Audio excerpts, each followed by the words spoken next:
Welcome into the Q&A segment of Transparent Conversations powered by LG. I'm Taylor Rooks, and today's topic is Black excellence. I am thrilled about the panelists that we have with us today, Kenny Anderson, Jerry Stackhouse, and Michael Ashley. So let's get to it.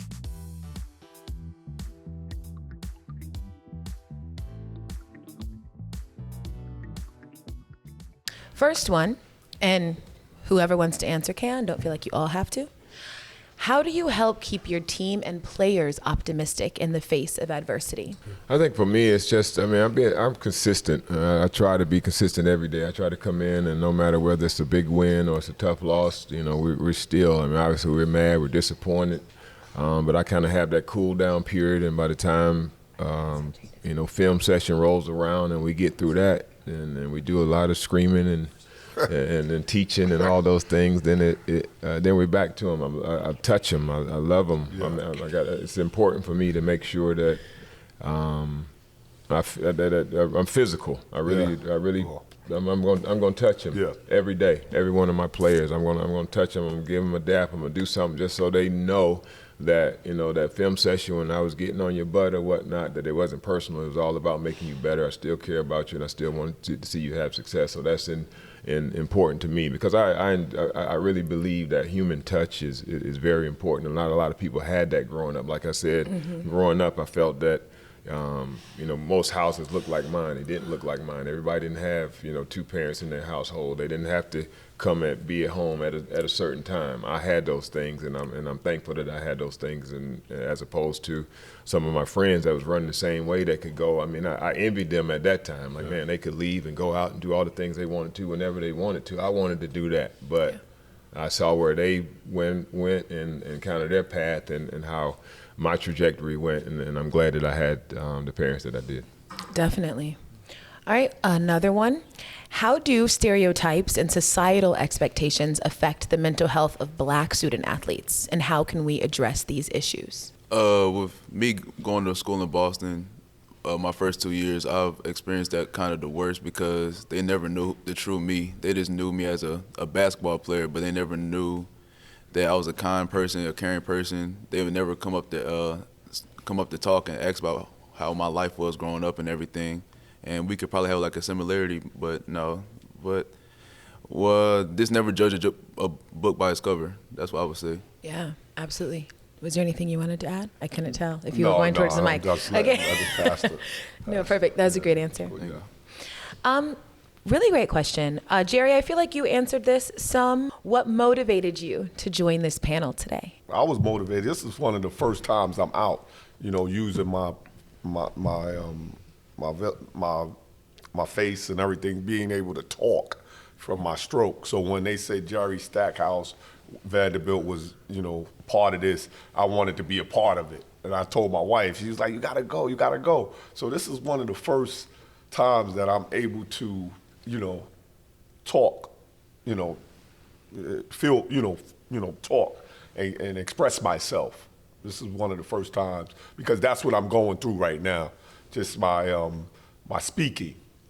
We're glad you're here, bro. Yeah, so that's why I'm glad you're here. Yeah. And I have learned so much just from listening to you. So I'm really, really happy that your wife told you to do it. Thank you.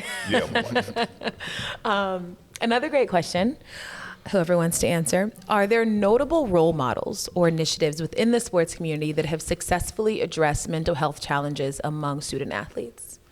I will say, while they're thinking, if I'm thinking of, role models, I think about people like Kevin Love or DeMar DeRozan, who have dedicated a very large part of their platform and their careers to helping student athletes and also current professional athletes in exploring their mental health journey. They have initiatives where they will give free therapy to younger students who cannot afford it. So there are definitely role models and initiatives who have dedicated a large part of their life to advancing mental health for others. If there's anything else you all want to add?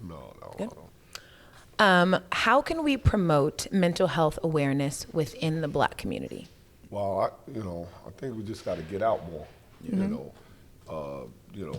Different networks or podcasts like these that we're doing. Just get out more, and guys, women and men got to be able to open up, and I think that's a lot of a lot of our problems. You know, they don't want to open up and tell, you know, the truth about what's going on in life.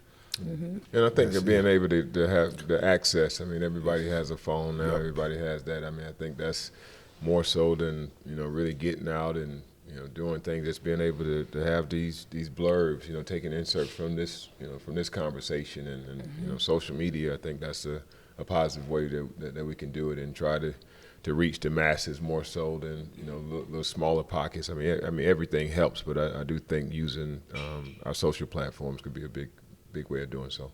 Definitely. All right, last question. This is for each of you, and it will conclude our Q&A segment. What key piece of advice would you give your younger self, and what age would you be when giving this advice? Whoever wants to start. I would say that you matter. You're an important person in this world, and keep striving for the best. An age that you'd be when you needed to hear that?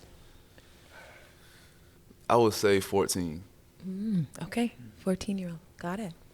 Jerry? I think one part of me would say I was just to slow down and enjoy it a little bit, and you know, and maybe be, you know, a little bit more humble. Always, I was probably at the age of, you know, 13 or 14. But if I was a little more humble, I might not be here right now. So I'm glad I did what I did. Yeah. I love that. I don't know. I would say humble. I would say humble and I would just say humble. Just, you know, and be more thankful. And the way my life has gone, and it's been a blessing, you know, being able to play the game that I love, and that's basketball.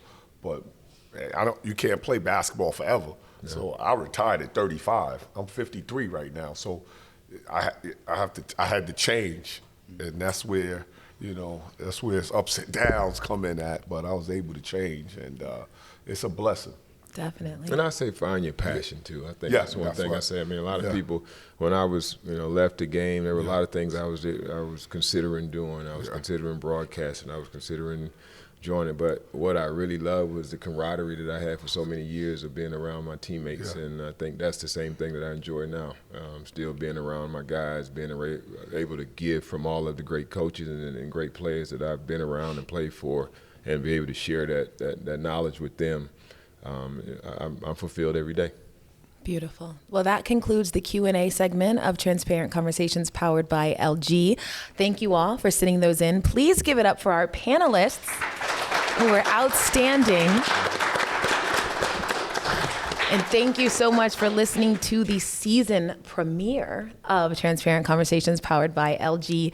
I feel honored to have participated in this conversation. I feel grateful to have been here with you all, and life's good. Thanks so much. For more episodes and to catch up on season 1, check out LG Transparent Conversations on Spotify, Apple Podcasts, or at lg.com/US/transparent-conversations.